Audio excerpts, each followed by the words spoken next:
Oh no, it kicked Oh, did we him just out. lose him? Yes, Oh, he'll be that back. was an insta kick. Wait, really? No, He's gone. No, I something didn't. happened. Like I probably it was Here he is. Masterworks of Networks happening live. That's exactly what it was. Hey, everybody. Hey, Felix. Again, sorry, clicked the wrong button. I was Yes, worried that it was me. Sometimes we should be more slowly before clicking buttons and more looking on. There's a big X on the button. I should. Why have I pushed this button? Too late. Okay, let's restart. Okay. Should we repeat the intro? Okay. Then, at very first, happy Tuesday, and thanks a lot for the space, James. Deeply appreciated. And who everyone?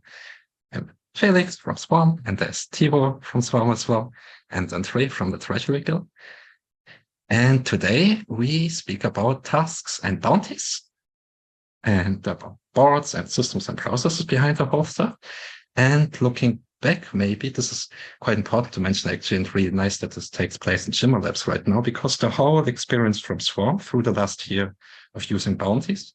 And today we are on, let me check, 2,649 documented tasks and bounties on the Swarm board. So we know a little bit about what we speak. Not a lot, but at least a little bit. And the whole thing started and was enabled by someone last year, I think in early spring, when James came up and said, token project-based learning and Jimbo talk. And we said, oh, cool, we actually now have a token to play around with. And what actually happened, we really tried, hey, how to use this token, and then figured out, hey, cool, bounty and task systems, and what's actually a really nice way to use tokens, right? And maybe before starting, just get everybody on the same page when speaking about the terms bounties and tasks. What the fuck is a bounty compared to a task, for example? Anybody here in the call, some ideas or own perspectives on what is a bounty?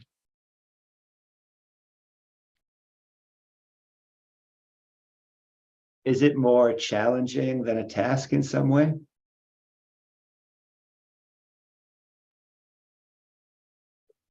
Good question. I think we will come to this point, the differentiation between tasks and bounties, because I think that's a really crucial one. But I think from a really high level, I would say tasks or bounties on the both way are simply publicly available tasks, which are manually assigned or applied by contributors in order to solve or complete specific tasks for unit single task or a task from a larger project, which is, for example, divided into several tasks or bounties, which lead into the overall completion at the end. Sounds quite boring, actually, and it is quite boring from the consultant side. So my vision on bounties and tasks is actually much more than this, because in our context, bounties and tasks are linked to the Cardano blockchain. And for me, discovering bounties and tasks really created a whole new perspective and purpose on transaction. What is in itself a beauty already, because in transaction, we have the word action. And the bounty or task is at the end nothing else than an action. And bounty and task systems allow you very easily to move project management, task or whatnot, on Web3. So to create this direct liaison between contributors and participants, their activities, and the on-chain recognition and storage of their engagements. And this can look, however, I think we played quite a lot around with different styles of tasks and bounties. This can be join an event, create content, submit whatnot, join a server. So I think this is pretty important also to mention. And when we take some examples later by Swarm, these are only examples, right?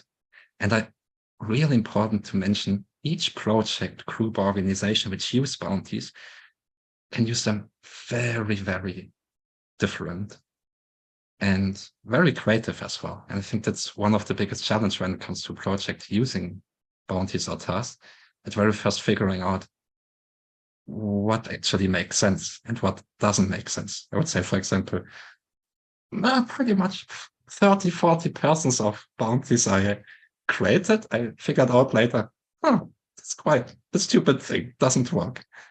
But well, this lesson, after all, is really helpful as well, right? That's something we hope to do in this call today as well, provide some insights and key learnings, because Gimbalabs is working on bounty boards. SGS is helping there a lot as well. And yeah, in the best case, then allow people to learn by our mistakes, so they don't have to do the same, which is great already, makes you save time.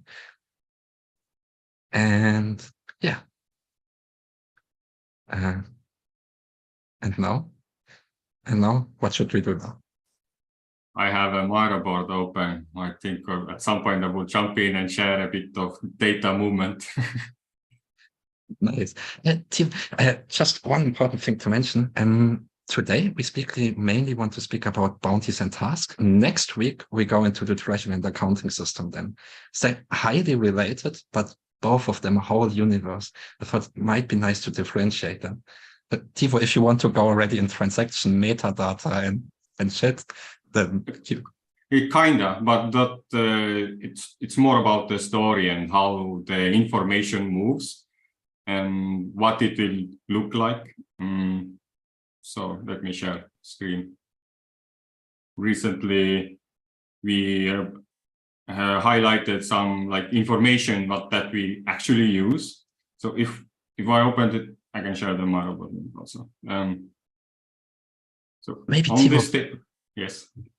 One short thing also to mention, the experience here mainly focus on actually two projects. One is Catalyst Swarm, where we mostly went with bounties, let's say, and Singularity and Ambassador Program, where we implemented the whole system as well, where it's much more on the task side. And also in the later stages will become quite important. So one thing when we do these tasks, right now we have used dwork, and why dwork is because the dwork provides an export. An export is basically names and tags and people who do them. And that is all we kind of needed for an export, and that was the best use case we found out there. But what we, over the time, which we kind of realized is the tasks can be anywhere. The bounties can be, we can do in Google Docs, we can just do them on Miro board, we can do them on Discord. And in the end, it's just how do you recognize them? And for dwork, it felt the easiest way to share them and collect them in like a bigger quantities.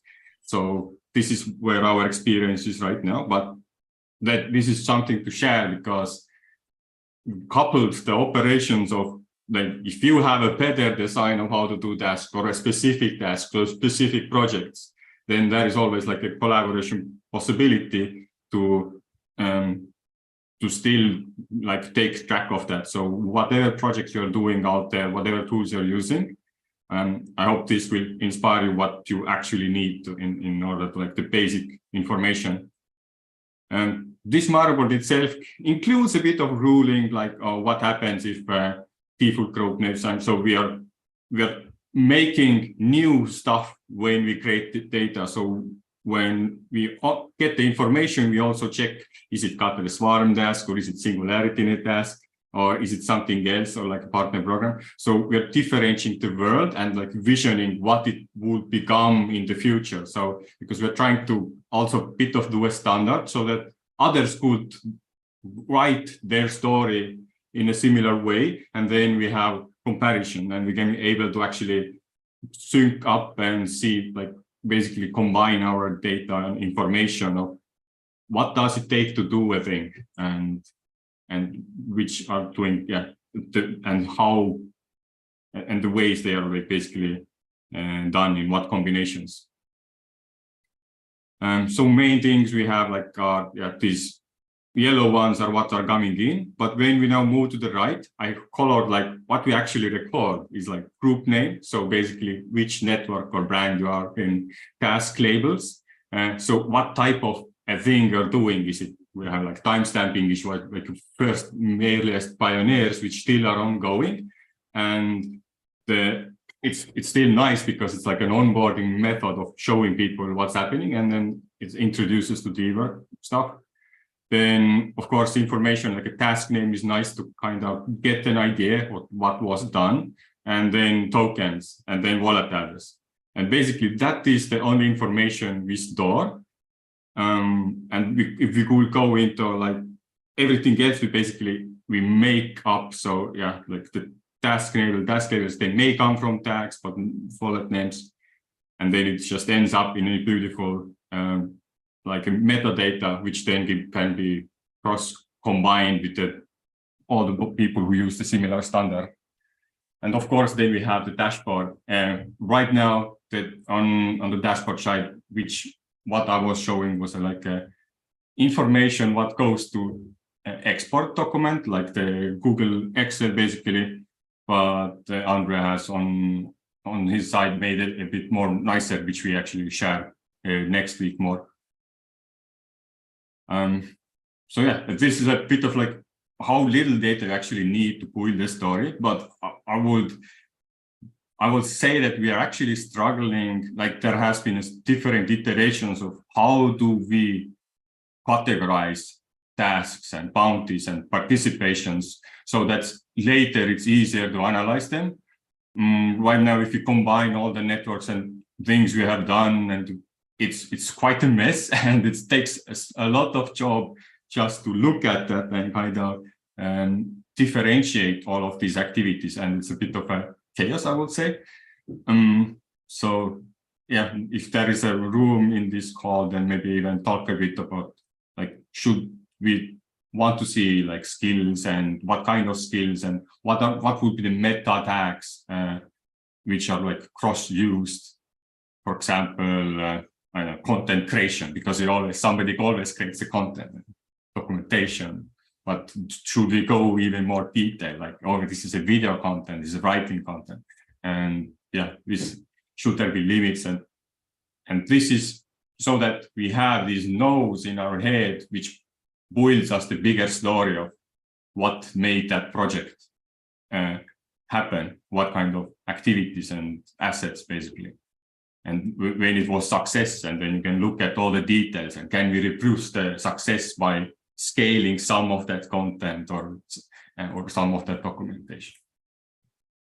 So yeah, here we are with a bit of a mess of a database now, but lessons learned, and we're trying to now figure out a bit of meta standards, groups, and how can we visualize the story. Francis, your fans. Yeah, some of the topics that you talked about in Tiva, what you shared, surfaced some thoughts that I've struggled with a lot of these bounty board systems, D-work included. There's quite a few that the task level, it seems to have it handled quite well, but the actual project management of the tasks, I feel like, are not integrated very well. So you don't get your goal setting, your milestones, the high level structure of your tasks and bounties don't seem to be incorporated in the tool itself, nor in the metadata that's captured. So some valuable, attributes would be metadata that tracks what project is it coming from, or what goal or milestone is this particular bounty, contributing to. And whether that's actually governed by the community or by a centralized authority, it's still missing that key component. And then you brought up another topic about skills and what people are capable of contributing to, as maybe it's a reputation system or a gated access to the bounties. There's a lot of value to that. I love the conversations that we have at Gimbalabs about that. But I've been thinking also about the Ikigai portion of it. So what are you passionate about, and how can we capture, what category does this particular bounty or project fall under? And then what am I attracted to? So how can we align people's passions with the actual task that's at hand? It could be potentially the mission statements or value statements from the organization itself. But how do we track that in the metadata so that when I go into any bounty platform or any project management platform and say, I want to go work on something, it can actually make suggestions on what projects I may be qualified for, as well as what I'm interested in. So I'm just curious on what your guys' thoughts are on that. It's a really nice thing. And I think that you go already quite in the direction of reputation and meritocratic systems, or how to provide expertise. For example, let's say you engage in X hundred bounties for this specific area, like, right? Let's say you are a developer, for example. So how are you able then to track back and create the data, or that this program or the system itself is able to create a data set specifically for the users, which showcase, hey, look, Curtis accomplished already all these tasks. And now you can go quite quickly into kind of credential thing then. You can say, oh, cool, Curtis has been proven to be a very valuable developer, let's say, for example, for this, right? This can unlock, for example, this or this or this or whatnot. The main problem I see is when you look already on the bounty board, what I really appreciate in DWOC, for example, it's Kanban based, right? You have this backlog, to do, in progress, and review, which is really nice already for people to show already, oh, okay, tick, tick, tick. But the main thing is, what is the intent of a bounty? And keep in mind that the bounty you create can only be imposed to the applicants. And that's actually quite a dangerous way if you want to say, okay, in the best case over a long time, and this I think is a massive beauty of bounty systems. Over a long time, what we are able to do now is create data sets where we can see, hey, TiVo engaged not only in these groups, let's say, because this is something what we take quite much more care now in our bounty systems, categorize things. Once we have categories or groups, we have subgroups, and we have specific tags to these groups.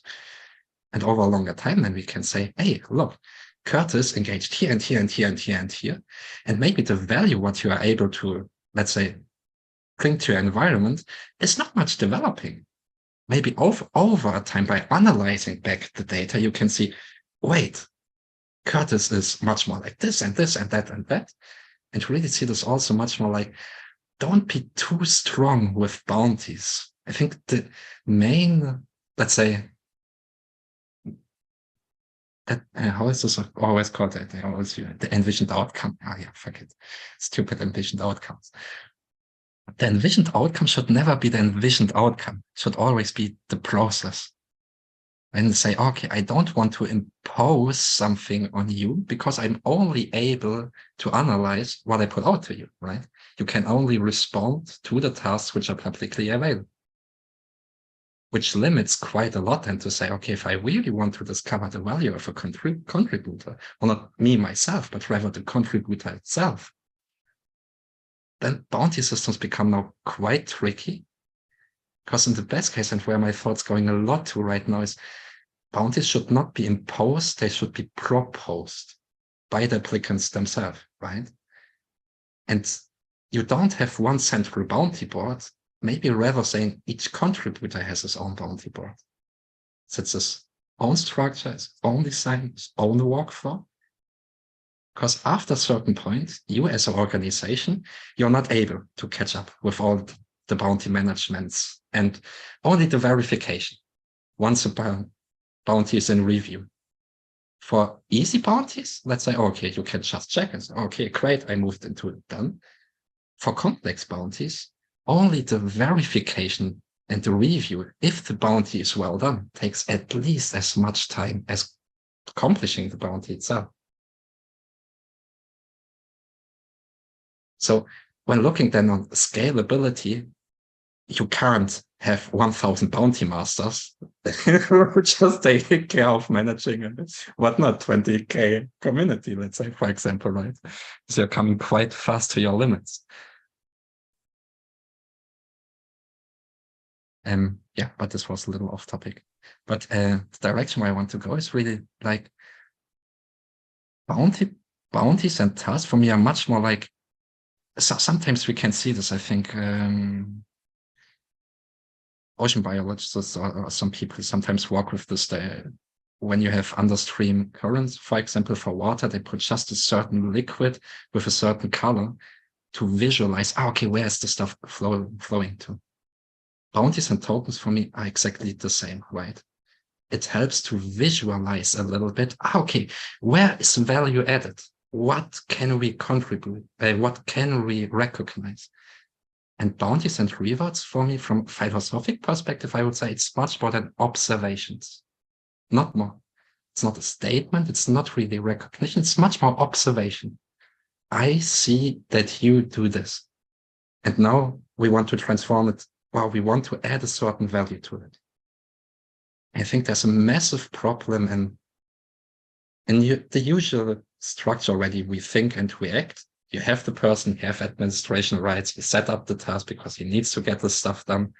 But then it quite limits what the contributor is actually able to provide, right? So by really using bounty boards and systems, not that much for the contributors, actually, much more of understanding what is your organization about and where can people easily engage. Where it's extremely difficult for contributors to engage, even if you have a very well-established bounty system. And this helps you a lot to figure out, we can attract a lot of people very rapidly for this. But if we need people for serious stuff like this, there's nothing. So, and just only this observation and recognition, I think, is worth really a lot. Where it goes then also quite into a topic where I'm really a little bit on fire about the differentiation between bounties and tasks. Because when we speak, for example, about value in our ecosystems, very often we have to compare two very opposite values. The financial incentives, which mostly bring people and blah, blah, blah, and the social incentives. For example, most of the projects here have none or very limited funds. So you can't just pull or send thousands of ADA or whatever currency into bounty boards and reward whatever any contributions you want. And there's this massive difference between I recognized through the last year by boosting so much bounties with the Swarm, for example, and to explore, cool, how can we get new people in and all this stuff? You saw that, wait, these bounties for new people coming in and joining and doing here and there, they don't apply to your contributors, which are here already since a year or 2 years, something like this. And now you create even a tension and the, let's say, a division between, cool, we have this amazing new tools. We can easily bring people in. We are all onboarding pipeline for this now and all. And then your contributors are like, hey, and we? That's why I think financial and social incentives are extremely different to each other, because mostly new people, when they hang around already in Web3 and bounty spaces, I don't want to downgrade everybody, but a lot of people just get fished by 50 ADA, but they're really only looking for the rewards. And sometimes you can see this in the completed task as well. It's not made with love. It's not made with, oh, I'm really behind this project and I want to contribute. I want to help you to get nice stuff done. It's more like, yeah, rewards. Where are my rewards? Where are my rewards? No, your contributors, even if they don't receive rewards the week they expected to, they said, yeah, don't worry. Let's go for next week or next month or something like this. And now bounties and tasks, I think, become really important. Say bounties can be really great for, let's say, not that committed people who maybe people they can be committed, but they don't want to take that much responsibility, and they are more looking on the financial incentive side. Though your core contributors and your close community, on which you really can count, they don't give shit about financial incentives. Well, they struggle to survive. This is by default. But what is for them much more important are the social incentives. And what are social incentives in this regard? From Swarm, I would say, well, with the whole catalyst delay, we have to somehow bridge half a year of missing funds now. And we know, oh shit, we can't pay shit anymore. I think this became quite ambitious already, yeah, by end of last year. And I think what is really nice is from then to say, okay, if we are not able to pay you and your engagements and contributions, we're able to recognize, to observe your contributions and engagements. So to create this data set, to say, imagine, for example, in Project Catalyst, we would have bounty systems since day one. And you can say, somebody's coming new in, would say, hey, James, I heard a bunch of good things about you and whatnot. Is there a data set where I can say, what have you done in the past? Auditability, accountability as well. It becomes really some heavy words here, right? So the social incentives of, it doesn't have to be rewarded in monetized value, but the social incentives, which now allow you to say, hey, you have an on-chain record, set of engagements and tasks over the last years. And this don't trust verify becomes quite sexy now, right? So you can say, yeah, don't trust what I tell you. Here, I throw you a link in the face and you can have much of fun figuring out what I've done the last time, right?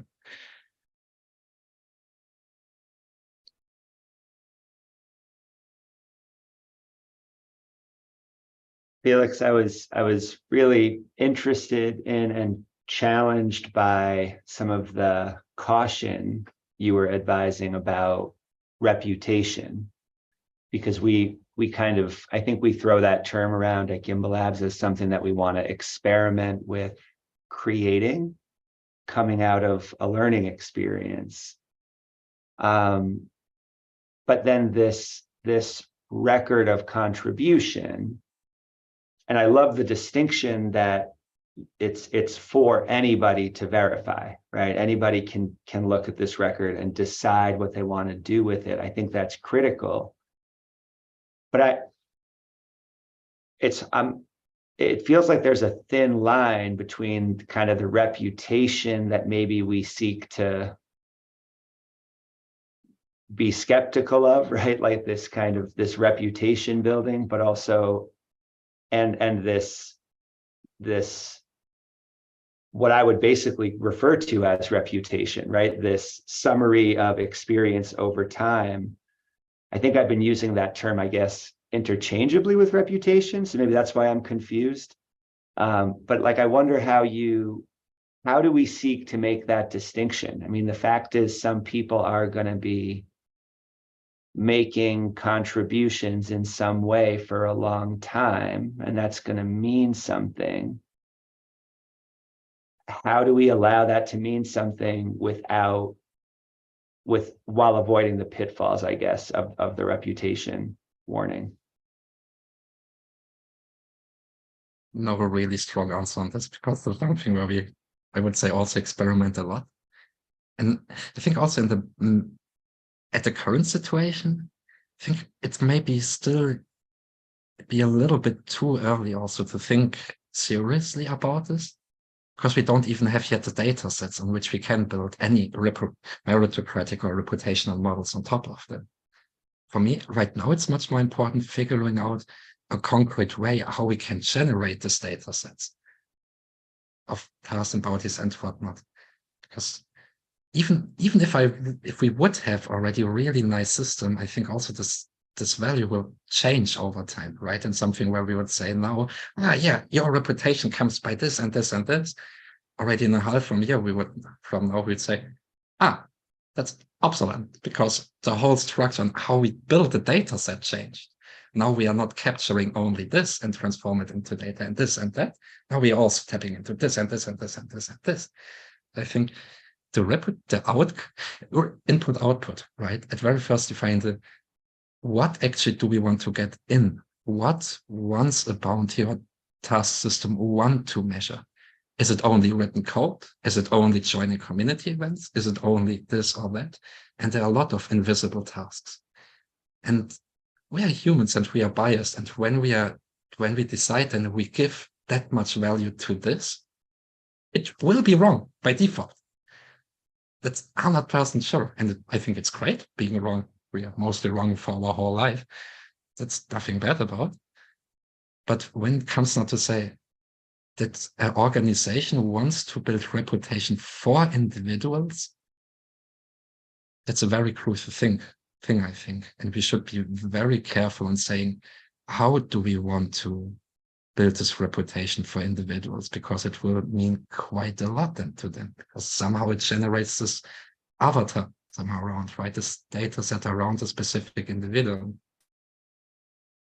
And if we are not careful, we put people back into boxes and I think we come from this place where we say, no, we don't want to put people into boxes. We are here to refine finance and economy, right?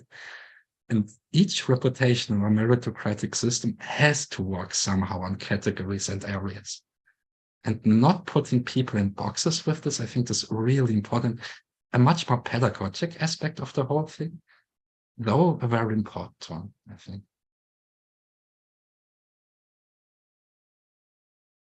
I think you bring a good point, Felix, that makes me think, and similar to James' question, where these platforms that are implementing reputation systems, by not being interoperable metrics, by not having a standard value of metrics, you are boxed in with that particular platform. So it is essentially creating a box. And so example, DWork versus GPTE on Gimbalabs, if they're all independent reputation systems, then that we are kind of isolating them. What is the next evolution? What's the next step? How do we make it interoperable? Does it require standard form of inputs that can be shared amongst these different platforms that can translate and deserialize, this information?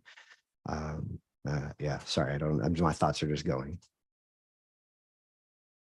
No, that's the critical piece, Curtis. And Felix, that was a really helpful breakthrough for me when you said, right, the organization shouldn't be saying we're going to create the reputation, right? Groups of people of any size can come together to produce raw data. And then who gets to decide what to do with it, that should be kept as open as possible. That's thrilling. And that leads directly to Curtis's question, right? So like, okay, this group, okay, fine, there's Swarm and Gimbalabs, but there's also groups of just 3 people. There's other groups of 100 people, right? There's just anybody around who's starting to produce some amount of data. There could be a standard, like Curtis, right? Like one could be created, but who gets to create it? That becomes a new source. I mean, that's the thing that I think Felix is warning against, is being the group that creates that. So I'm fascinated by the question of, okay, how do peer-to-peer groups come together and say, hey, how might we decide that this data matters between groups, right? Do either of us have to make any changes to the way we're representing it so that we can collaborate in the ways we want to? Okay, well, if it's worth it, we can do that. And I'm really curious to see if you start not from creating a standard, but from creating those chances for groups to meet up and decide those things together. I imagine we could end up somewhere good. I'd like to try it. Can I quickly respond to this before we go to you? I could. Then a really important point, James and Curtis, and the way we take a lot is actually how Swarm manages this bounty board is actually, it's not we using only one tool. We set up a whole suite of tools where we use Discord for communicating and coordinating, DWork for the management. We have Excel where we transform the whole thing into a JSON file now, make it, let's say, call it readable, and then Game Changer and with Dandelion ARP where we bring it to the chain then. And for us, the most, I think, relevant thing is figuring out how do you get this process while not relying on it has to be Discord, it has to be DWork, it has to be Excel. The main point for us is just figuring out the system. How can we, let's say, generate and get together the data and transform web data into Web3 data? Where I would, rather than in the next call where we go exactly into this, right? How do I get observations from community engagements into metadata for a transaction now. And from our perspective, it's really much more just defining these processes. But as far as you can come, if you use Telegram instead of Discord, if you use Snaprulia instead of DWork, as far as you can come up with a CSV file, everything is fine. So it could simply be a Google form. You don't even need to have a bounty bot. Could be whatever. And by this, just making sure already that the process does not rely on specific tools or platforms, but rather allows to communicate and integrate several tools or platforms with each other to come a little bit to the same result, transforming data into metadata transaction at the end.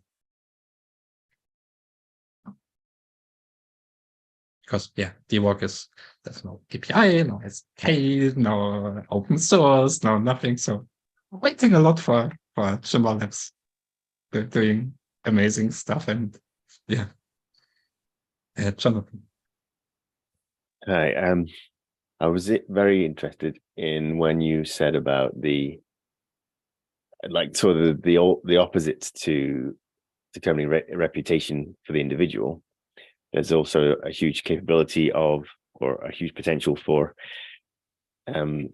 valuing the capabilities of the organization or the DAO or the business that is generating the bounties. So actually you can take the data and actually find out what the capabilities are of the community serving those bounties. And then I was leading that thought process on into, well, maybe that's a way of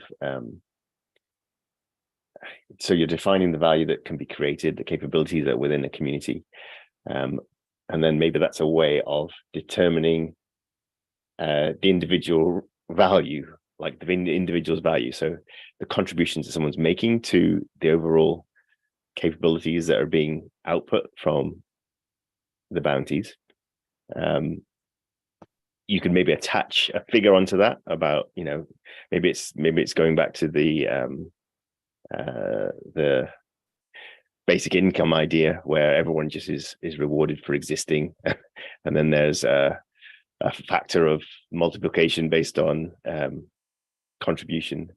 And so actually maybe there's just formulas that are applied to how long you've been around, how many bounties you contributed to, and then the bounties themselves have got some kind of valuation figure on them and how much they've resulted in value being added to the company, the DAO, the whatever. And that, the calculation, that figuring out may all be done against, the more traditional markets. So you can see, okay, this community can contribute this whole load of capabilities, and if we were to equate all that data around those tasks with how much you'd get for that on a going rate in the traditional commercial markets, you've actually got a valuation then on what a community is worth, and as a result you can say, okay, let's reward the individuals with that community with this figure. So I was very interested in actually going bird's eye rather than reputation narrow. That's cool. Thank you. I think the most healthy I really don't like the word reputation somehow because it smells wrong on certain parts. But maybe let's use the recognition, right? Maybe a little bit more abstract, but what I think really it has to emerge. It can't be imposed in our cases. We don't have our hired staff with specific roles and monthly payrolls and all the stuff. So we don't have this, let's say, heuristics, let's say, shittiness, fortunately, in our projects, where we are able to impose stuff like this, right? I think this really has to emerge, and most likely will happen step by step. As more I'm in the space, as more I love to say, this takes time. And the most cool stuff sometimes comes by somebody popping up in Discord, posting a weird message and saying, what the fuck, this is genius. Yes. And this is one step further in the right direction then, right? But with all the reputation thing and stuff, yeah, extremely crucial. And I would say it really has to emerge parallel to the capacities which organization explores and establishes. I think this is another thing as well, where I saw personally as well, where I have been quite ambitious with some bounties. And I run into the problem to say, ah, shit, I'm not able to manage this bounty yet. I want this bounty. So this is really beautiful thing as well. It shows you, okay, you would love to have this, but are you there already to do this? No. So to say, okay. And then you can reverse engineer it and say, okay, what needs to be done in order that I get to the point that I'm able to do this? And then you get your stuff. And very often I'm happy that we don't have reputation systems running already, because so often I would be there and say, oh, the fuck, the whole system doesn't make sense anymore, and and whatnot. But yeah, I think really there's also this really strong liaison between reputation can only emerge parallel to the capacity of organization. And maybe a really nice reality check for some enterprises, well, because very often what we see, for example, startup world or whatnot, you said amazingly high KPIs and whatnot, or even Catalyst proposal, you see it very often at the end, yeah, you achieved 30% of your proposal. Not bad, the 30% are great, but don't shoot too far. Be aware of your capacities as well. And I think this is another really interesting educational aspect of bounties. And even by managing bounties, you become much more aware of you and the organization. What are you actually able to manage? And I think this really takes a healthy amount of time, being able to come already to the point where you say, okay, we are able to build the capacity now to the point where we see bounty boards and tasks really coming to the next level. And then you enter maybe the, let's say, reputation level then. But yeah, this really takes time. Before, yeah, the only use case I see for reputation is a bit of like governance opportunity, because rest of the use cases are covered by recognition. You just, when you already bring up the fourth or the person in who has done great work, it's enough reputation, I would say. But it's the only reason, like, to recognize, to give them more opportunity. But like, where we still haven't reached to that, and think what will happen when Fund 10 will open up is building governance, because we have now bounties and we have ways to disclose vision and tasks and ideas before if anything gets funded, and it already kind of which is going to get in now, how much you have discussed this topic, how much research you've done to get this in, and then modularizing these proposals together. Depends on capacity, because it usually the visions are great, but when time to start draft the proposal, it's like, oh my god, we spent like 4 hours just to create few paragraphs of text, although now we have ChatGPT, so this is something new, which I haven't tried. So, and combining with the existing data and like understanding of what needs to be done to get work done, and like basically preparing the proposals up, and when it gets funded, now using the governance mechanism of, well, who created these places, these proposals, who took their accountability to these things, and I think it's going to kick in. And then because we still don't have the tools we kind of need, we'll probably spend another year to figure out the decision trees and the power structures and the weights of our decisions, and the things we do and how they weight, and like how new people join up and how they weight on it, and all that playing. So see you in Rare 2025 when we have played through that thing and see what's the next thing.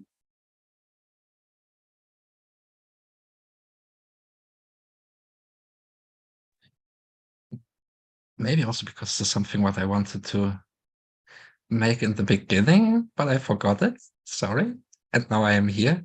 Because I took some time and just narrowed down a little bit, let's say, what makes a good bounty board. And maybe it could be nice to just go a little bit over it, because from DWalk, we definitely saw, oh, cool, it has really some cool features, really nice stuff. On the other side, yeah, there are some really not nice payoffs. And at Gimbalabs, done collectively, several groups, Sniprilia, working on DWalk as well, I think would be really nice just to share a little bit what we saw fitting for a really nice bounty board. What are must-haves, nice-to-haves? What are some challenges of the whole thing as well? If this is okay for you. If not, we can stick to the reputation as well.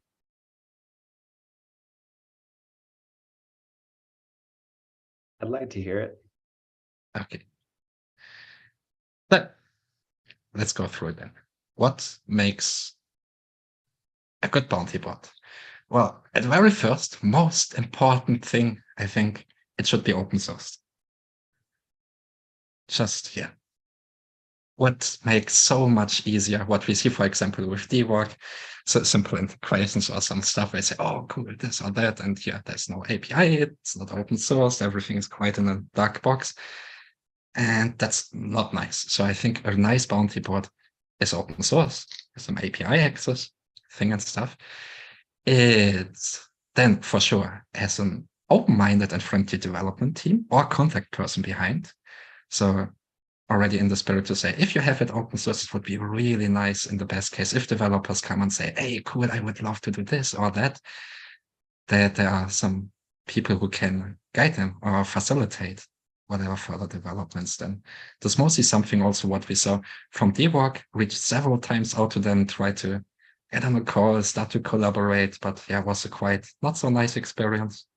And just some weeks ago, we met Dowerlands, which are building really cool stuff as well, reached out to them, and they're just so amazing, cool people.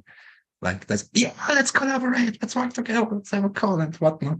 And just even as a user only, I would say that's such a different experience and really important as a builder or organization who works on this to know, hey, cool, you can improve or influence further developments, right?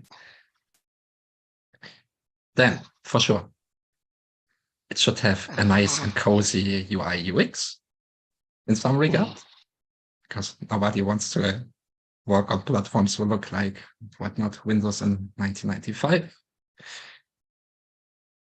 Then integrations. And good bounty boards, what we see, and DWalk, I think they did a really great job in this. The GitHub integration, just extremely easy to set up, and it's really great, I think, especially when you go to automating tasks or just simple archive. Really great. Then Discord integration. This is such a cool thing. And I think this is really, really a booster for bounty boards, especially for our cases, because most of our communities work on Discord, right?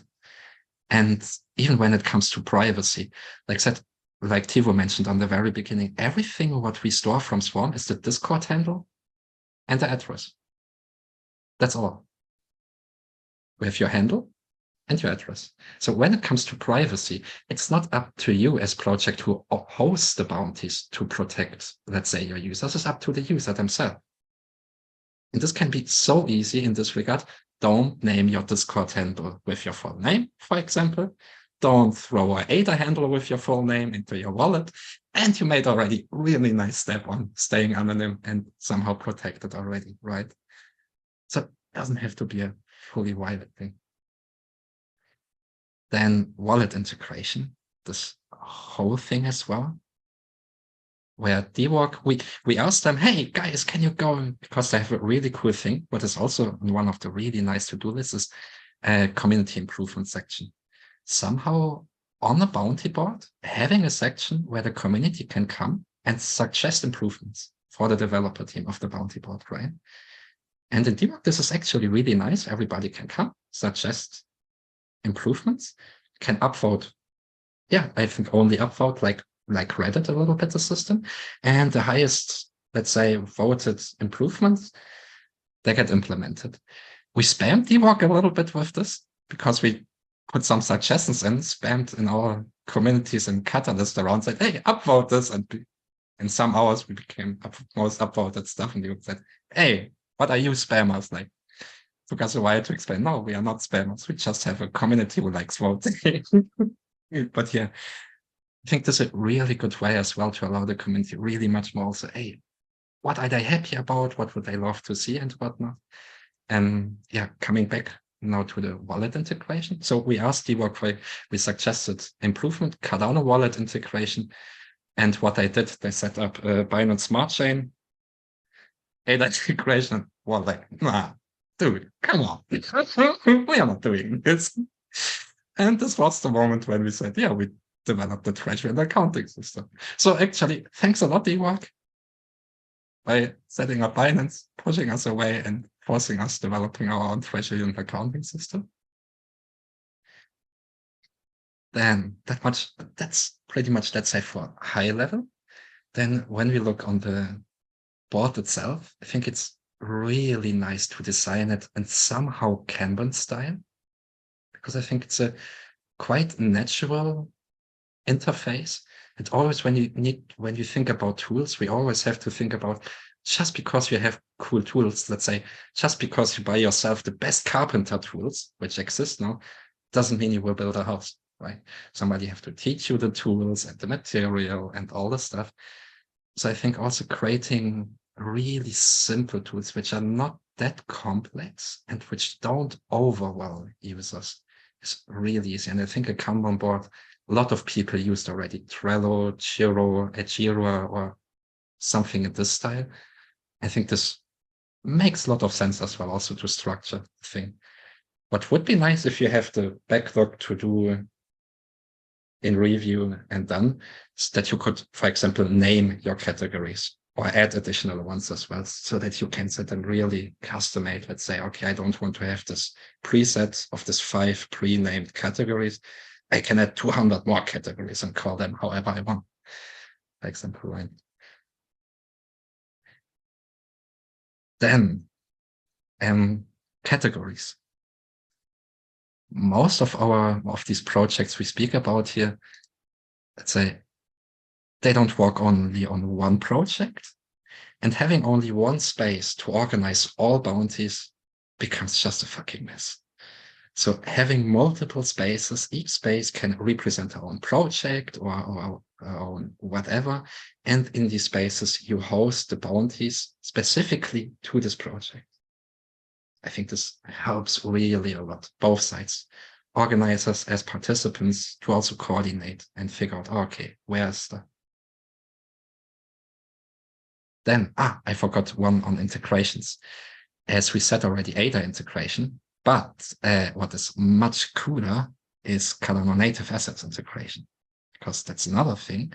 And I think that's really beauty. That thing I really have to say, really like about the Swarm bounties, that we add multiple tokens. Mostly of the projects we stand the most behind, where we say, hey, yeah, this is so fucking cool, and we want to be a part of them and support them. Most easy thing, add their tokens as rewards to your bounties. This has actually one really cool and sneaky thing. Let's say very often you arrive through bounties to attract contributors, which did not contribute so far to your project, right? That's what happened a lot with when we started with Swarm DWOC bounties. We saw a bunch of people, the half of the contributors actually, I never saw them before. Nor in Cardano or Catalyst or whatnot. They came from Ethereum. And now you have ADA token. And for example, maybe I can pull up one bounty quickly to showcase this, because this is such a nice thing. And Malik, he's studying computer science in Pakistan. And he was one of the first people who applied to bounties. And since then, stuck around with us and became our bounty master. And he made some really, really, really cool stuff. For example, let me share my screen for a second. when we look on the bounty, then, for example, let's say that's a really nice thing then as well, right? Where are the bounties published in this regard? Where do people get access to the bounty? On DWOC, what is quite nice to have a whole interface where you can see all open tasks from shitload of different projects, and they just jump on. And so what we saw is a bunch of people coming from the Ethereum space to us through the bounties. So, cool. Hey, there are new people. And then we had to respond shitload of times. No, we don't use your MetaMask wallet. It has to be a Cardano wallet. No, we don't use Exchange wallet. Have to be a Cardano wallet, for example, right? So, and then Malik came up and he created this really nice guide where here we can't see it, but when it was out, he added the USDC or USD? No, USDC price to it. Means everybody could see, cool, I can earn, let's say, $10, what is right now something like 36 ADA, something like this. And then people come to the bounties and see, rewards will be sent to your Cardano network wallet in ADA. USDC is just the estimated value according to the current ADA price. Rewards are paid out on a weekly basis. And as you know, these guys have no clue about Cardano. You directly create a guide for them as well. If you're new to the Cardano ecosystem, you can try going through Brief Intro to create a Cardano wallet. So bounties have been, for example, just this kind of what Malik set up. It's been, for me, one of the most sneakiest way to onboard people actually to the Cardano blockchain. Because what we ended up is a bunch of Ethereum DAO contributors joined in and created ADA wallets. And that's pretty cool. And what is really cool as well then, well, as we add several tokens in this regard, mostly we use ADA, HAX, and Gimbal tokens. Tokens have actually quite cool, I would say, marketing value, because what happens if the contributors receive these tokens? Well, they check out the project behind the token, right? They say, this HAX, what is Gimbal? Well, this is, Gimbal is token what represents Gimbalabs on some point, right? So through the Gimbal token, they discovered Gimbalabs then. But it's actually really nice. I think in this way also to use bounties and multiple Cardano native assets, especially in a set, is not that much the financial reward, but really, I would say, building network value somehow. Because you show already, hey, which tokens do you use? For example, I wouldn't that much like to see, well, it could be funny, but Husky token, for example, Husky. Great what you're doing and all this stuff. But yeah, not sure if Husky token would be the right token, for example, to put here, right? Or whatnot, like stripper coin or shit, or what weird token, right? So yeah, that's another thing. Cardano native assets integration would be really, really, really important, I think, as well. And what else do we? Oh, I need to minimize stuff. And I see we are coming close to time, so then dashboard would be amazing to have. Doesn't have to be a dashboard. Dashboard, got it. Yes. Does not have to be forcefully a leaderboard, because leaderboard always goes a little bit into this competitive side somehow as well. Like, you are leading. What the fuck are you leading on a leaderboard? Like, come on.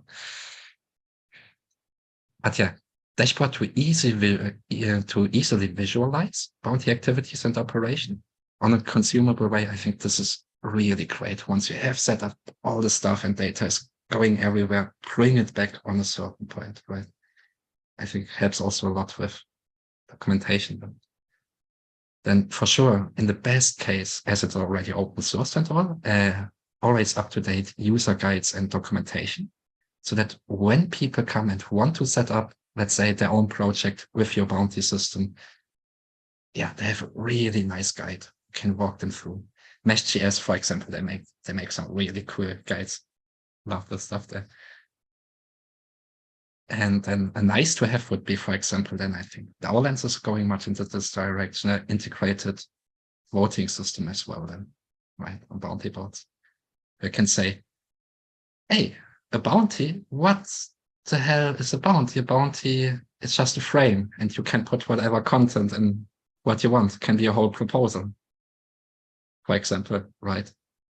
And to say, oh, cool, we add a, would be actually quite funny if you imagine a catalyst proposal would be a bounty, right? Directly linked to a smart contract, for example, and you have milestone payouts or something after, hey, you have your achievements and whatnot, right? But how to get the bounty to a point that it's, let's say, funded by, or the approval for the fund comes not only from a small team, but rather a larger audience. Yes, that's so much for the bounty boards on a large scale. Then on a bounty specifically, I think it's quite important to have several formats, how you can interact and engage in the bounty as, let's say, for example, individual or multiple application. So one or several people can apply to a bounty. Because on one side, it's really nice to have individuals working on stuff and you say, oh, okay, this requires much less resources to manage. But what with a more complex bounty where you have a whole team working behind, right? Snaprilia is doing quite a lot in this regard, I think, into this direction. They say, ah, cool, you don't want to have only one person accomplishing a, let's say, published bounty, but you have a whole set of people working around this. So having this directly integrated in the bounty as well is really cool as well. And for sure, the different type as well. Is it an application? Is it an assignment? So people apply to it, or does the project manager rather, or let's say the bounty manager rather, assign it manually to someone? Quite important to have the both on place, actually. Then really nice to would have integrated and DWORK has this calendar where you can set the deadline, for example, for a specific part of the bounty. Say, okay, application open until, and you can simply put it and you have it directly on the, let's say, header section of the bounty, for example, where you would have the title and things and stuff. Tags. So important to have bounties enabled to have specific tags on them, right? It's also something really nice in DWORK because when I go, let's say, let's share my screen again for a second. Where is it? There is it. When I go to a bounty, for example, I can simply add existing tags or just create a new tag. And you can edit them as well. And this helps really a lot on a later stage when you then get to the, where's it?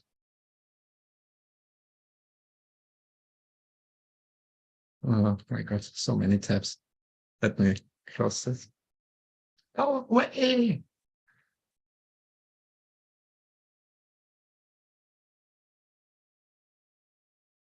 Yeah. So when you come later to the point then that you're able to capture all tasks which are done, then tags and categories become quite important, especially when it comes to, let's say, reputation. And I can say, for example, okay, I just want to see, for example, just that type. Tiro and see, okay, he engaged a shitload of them, 227. And I can now see, okay, in which groups, subgroups, or specific tags did the person engage. Though, keep in mind, and as we said before, should not be set in stone. This evolves all the time, over time. And some last points, deadline we had, tags we had, KYC privacy, this we had already with Discord and handle zone. Yes, then some challenges is bounty creation and management takes really a lot of time. Shouldn't be underestimated. Whoever says, hey, cool, I create a project and you will recurringly spend time to set up, verify, manage bounties, this takes a lot of time, really. All right, just to create a good bounty takes a lot of time. Just figure out that. Okay, so just because we have cool tools sometimes doesn't mean we have less to do. It just mean you have other stuff to do, which is actually quite nice as well. But still a lot to do. I was able to write down some of that, but that's a pretty strong development agenda, Felix. And we're going to need a big bounty board to take care of all the tasks you just laid out. So all in the spirit of building enough to keep building the thing, right? And so I'm really excited to kind of think about some of those priorities and how we start to roll them out. This is really fantastic. Like said, right? This is, don't see this as a to-do. This is really just key learnings where we would say, hey, okay, we know quite well this is something really valuable because we have experienced as such, and that's really a pain because we have experienced this as such. But not at all like this is how it should be.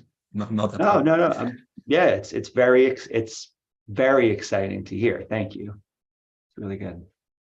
And thanks for these insights. It's really cool. I mean, it's neat to hear where there's alignment between, for example, some of the hypotheses that the Gimbalabs team has been working with and what you've seen in reality, where there's a few things that line up perfectly. And there's some other things where it's like, okay, that's a surprise. And how would we make an adjustment to make sure that that such and such a capability is present?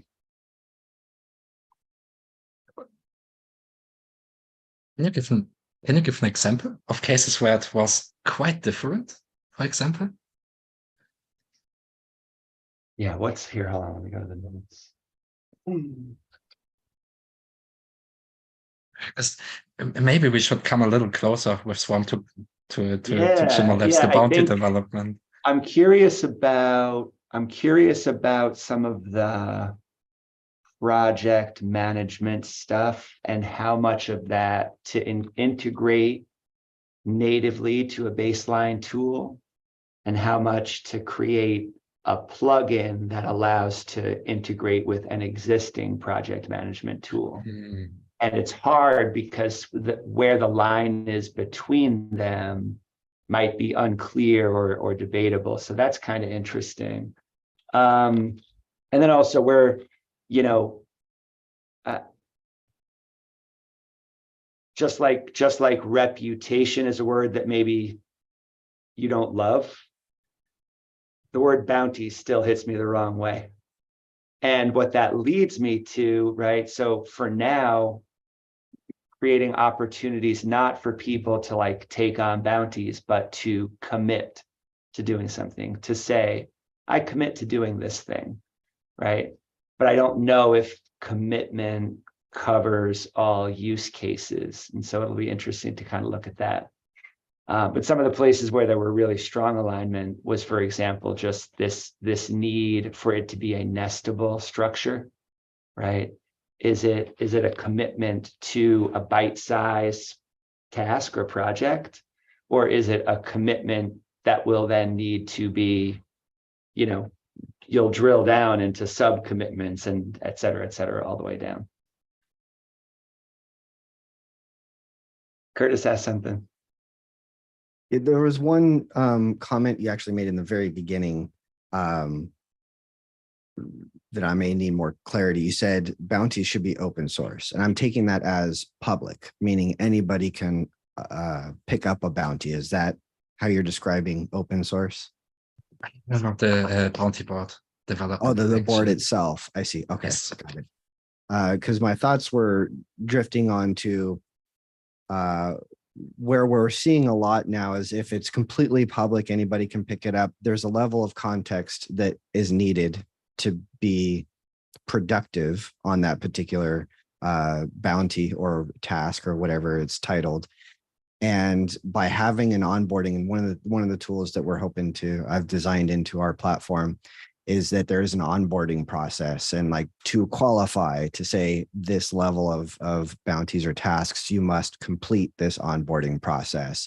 And then as you complete some of the bounties, you're provided, you understand what the mission is of this particular project, maybe where they're going, you have a better context.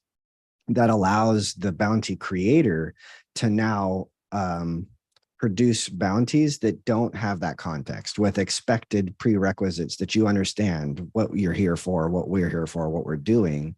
And it kind of gets more to a productivity level without having to incorporate, because right, all these tasks now have this level of understanding that to complete this, you must know this level of things. And we're having to replicate and duplicate that onboarding context. So sorry, that was my thought.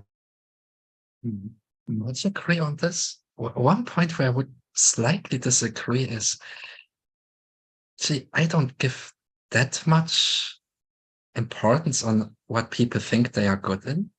I would rather give much more importance to what they are interested in. And maybe just because their current skill set doesn't match the intent of the project, doesn't mean that they wouldn't be valuable for the organization or for the project. Sorry if I apologize if it was the skill set. No, I meant like, how familiar are you with Swarm?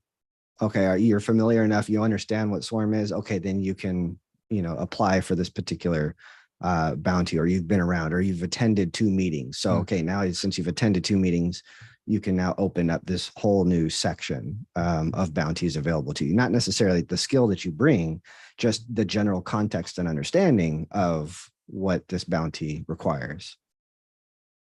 Yes, much agree on that.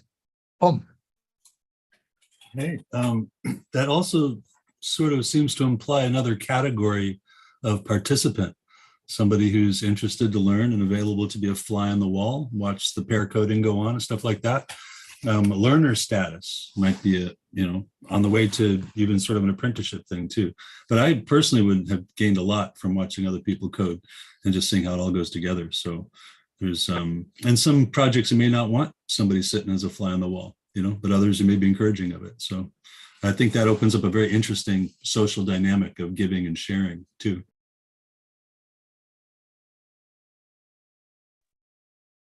Much agree.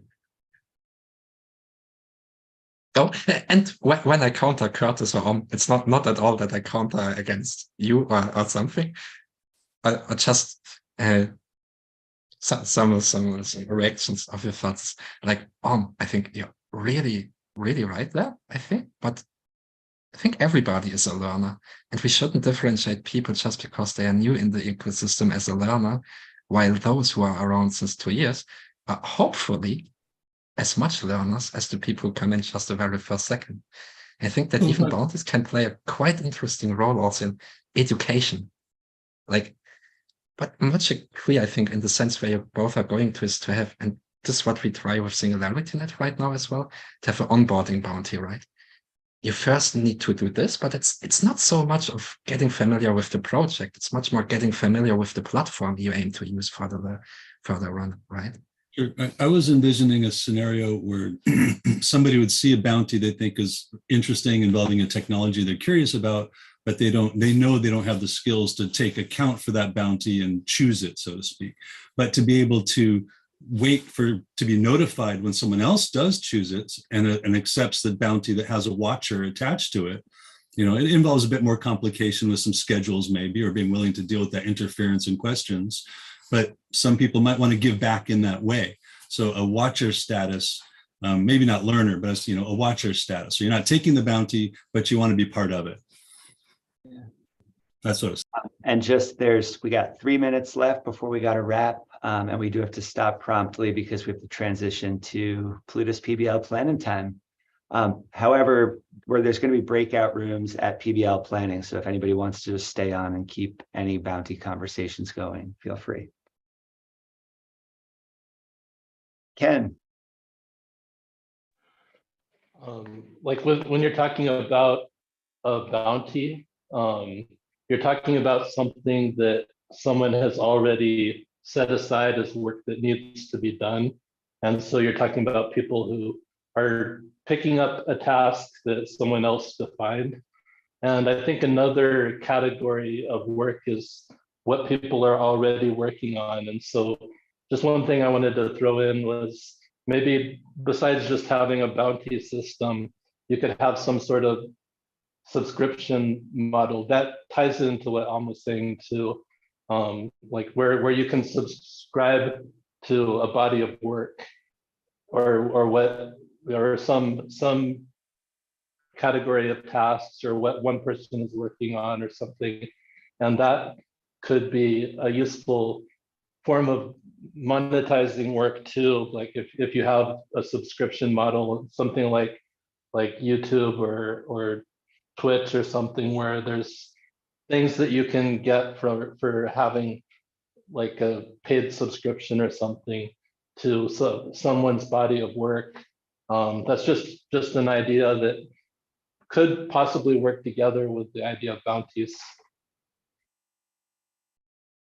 That's really interesting, Ken. And we, I mean, we all recognize this need for some sort of onboarding or education into a system. And I think what also comes up in a lot of these conversations is the need for just the right mentorship model, right? So people can find guides, and here's another place where there's all sorts of language that we've all got different associations to, right? Is apprenticeship a good word? Is mentorship a good word? Maybe there's something else, but it's all connected.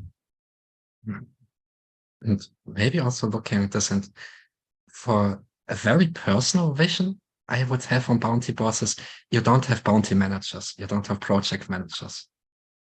You have an organization where you have maybe projects or communities which are able to identify, let's say, problem statements.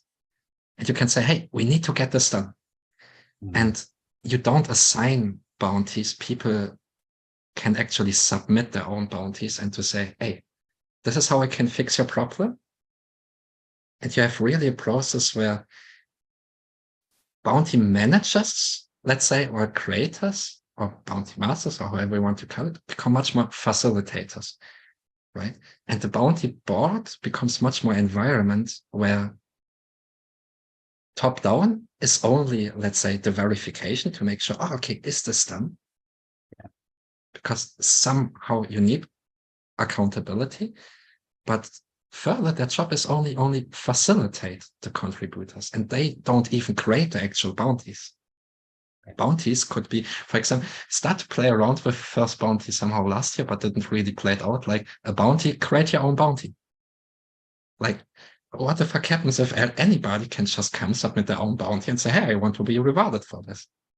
So that's how you learn governance too, right? When you give people a chance to create their own task, then other people look at it, they say, hey, do I want that task to be there? And here governance conversations can really start, and people can practice those processes. Well, I'm really glad that we get to do this again next week. And Andre, I'm excited to hear you grab the mic next week too. Felix, thanks for taking us deep, and send regards to Tabo. I know he had to jump off to get to his double booking. And I'm sorry that we do have to end right now because we have this specific time for PBL planning, which we're kind of deep in the middle of. But feel free to stick around. Anybody's welcome. We do stop recording at this time, so anybody who's watching this, you can join us anytime. Playground happens every Tuesday at 1800 UTC. Thanks, and see you soon. Thanks a lot, James.